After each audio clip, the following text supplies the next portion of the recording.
ಎಲ್ರಿಗೂ ನಮಸ್ಕಾರ. ಹೃದಯ ಕನ್ನಡ ವ್ಲಾಗ್ಸ್ಗೆ ಸ್ವಾಗತ. ವಿದ್ಯೆ ಹೇಗೆ ಹುಟ್ಟಿತು? ಸರಸ್ವತಿ ದೇವಿ ಯಾವಾಗ ಹೇಗೆ ಅವತರಿಸಿದಳು? ಇದರ ಬಗ್ಗೆ ಮಾಹಿತಿ ಗೊತ್ತಾ?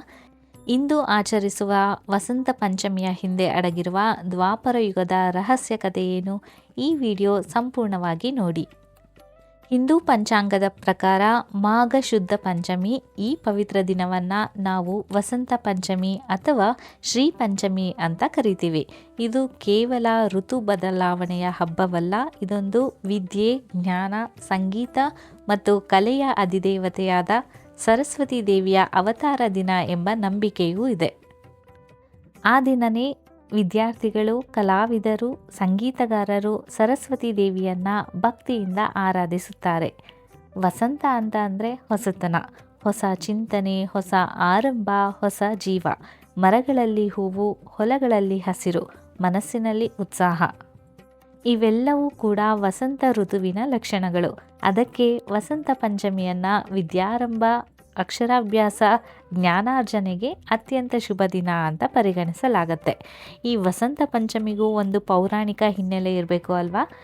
ವಸಂತ ಪಂಚಮಿಯ ಆಚರಣೆ ಇತ್ತೀಚಿನದ್ದಲ್ಲ, ಅದೊಂದು ಪೌರಾಣಿಕವಾಗಿ ಆಚರಣೆ ಮಾಡ್ತಾ ಬಂದಂತಹ ಹಬ್ಬ. ಇದರ ಇತಿಹಾಸವನ್ನು ಹುಡುಕ್ತಾ ಹೋದರೆ ದ್ವಾಪರ ಯುಗದವರೆಗೂ ಹೋಗಿ ತಲುಪತ್ತೆ. ಭಾಗವತ ಪುರಾಣ ಹಾಗೂ ಇನ್ನಿತರ ವೈಷ್ಣವ ಗ್ರಂಥಗಳ ಪ್ರಕಾರ ಮಾಘ ಶುದ್ಧ ಪಂಚಮಿಯ ದಿನ ಗೋವರ್ಧನಗಿರಿಯಲ್ಲಿ ಅದ್ಧೂರಿಯಾಗಿ ವಸಂತ ಪಂಚಮಿ ಆಚರಣೆ ನಡೆದಿತ್ತು. ಆ ದಿನ ಶ್ರೀಕೃಷ್ಣನು ನೃತ್ಯವನ್ನು ಮಾಡ್ತಾ ಇದ್ದಂತೆ. ಕೃಷ್ಣನ ನೃತ್ಯ ಎಷ್ಟು ಆನಂದಕರವಾಗಿತ್ತೆಂದರೆ ಅದನ್ನು ನೋಡಲು ಚಂದ್ರನು ಕೂಡ ಅಸ್ತಮಿಸಲಿಲ್ವಂತೆ. ಸಾಮಾನ್ಯವಾಗಿ ಚಂದ್ರನು ಪ್ರತಿದಿನ ಅಸ್ತಮಿಸುತ್ತಾನೆ, ಆದರೆ ಆ ದಿನ ಮಾತ್ರ ಕೃಷ್ಣನ ನೃತ್ಯವನ್ನು ಸಂಪೂರ್ಣವಾಗಿ ನೋಡಬೇಕು ಎನ್ನುವ ಆಸೆಯಿಂದ ಚಂದ್ರನು ಬ್ರಹ್ಮನ ಒಂದು ರಾತ್ರಿಯಷ್ಟು ಕಾಲ ಹಾಗೆಯೇ ನಿಂತಿದ್ದನು ಎಂದು ಪೌರಾಣಿಕ ಉಲ್ಲೇಖಗಳು ಹೇಳ್ತವೆ.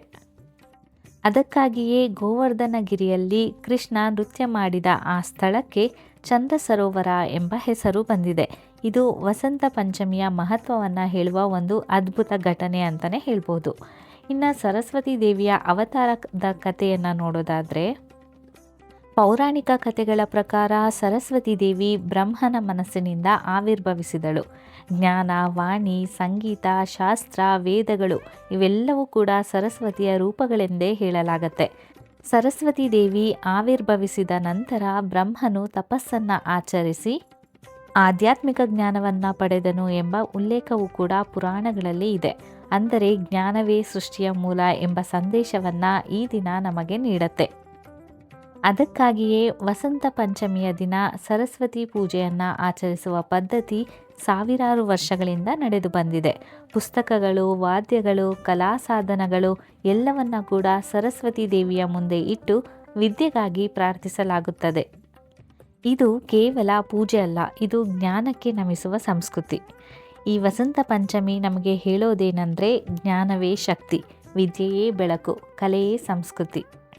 ಈ ಪವಿತ್ರ ದಿನ ಸರಸ್ವತಿ ದೇವಿಯ ಕೃಪೆಯಿಂದ ನಮ್ಮ ಜೀವನದಲ್ಲಿ ಜ್ಞಾನ, ಬುದ್ಧಿ ಮತ್ತು ವಿವೇಕ ಹೆಚ್ಚಾಗಲಿ.